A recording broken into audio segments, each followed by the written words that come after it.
1-0 to the Arsenal, and a much needed 1-0 to the Arsenal. And Marissa Olaslag is his own goal. Probably Olivia Smith will feel a little bit hard done by that. That doesn't go under her name. That's the difference between Arsenal and Brighton. I think Izzy, Arsenal did enough to feel they deserved they won that game. Yeah, I think so. They had a lot of chances, especially in that second half. Stina Baxinius missing 3 opportunities after she came on.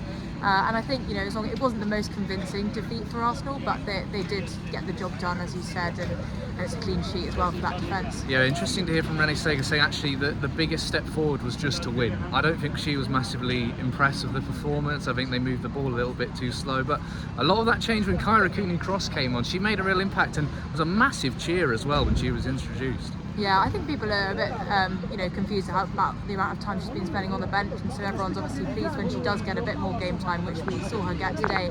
And she did bring a bit of control into the midfield, and I think that's what Arsenal needed. So, yeah, definitely instrumental from her introduction, and I'm sure she'll get more minutes as the season progresses. And Olivia Smith, obviously not getting the goal in that way, but she's lively again. She enjoys playing at the Emirates, clearly. Yeah, she does, and she always gets a good reception as well. And I know they celebrated it like it was her goal, and it did take a deflection, but the work came from her, so another good performance. I mean, our worry at half-time was that Arsenal, could concede late, a little bit like the Villa game. You were here for that, but Daphne van Domselaar, just the performance she needed and Arsenal really needed as well. Yeah, I think that's exactly what she'll need to get back to her form. A clean sheet, a bit of confidence, knowing that the team and Renee Slegers have faith in her.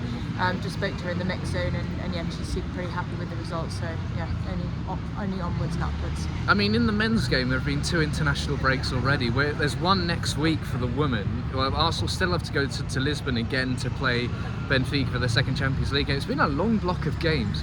Yeah, it's been a really, really long block of games. We spoke about it on the podcast this week about the amount of time they've spent together as a club, and I think they'll be wanting to put this block behind them and move on to the next. But it's a positive end to the WSL sequence of matches. Well, we're off to the Tollington, so we'll leave it with that. We'll have more reaction on our podcast this week. Full time Arsenal 1, Brighton 0.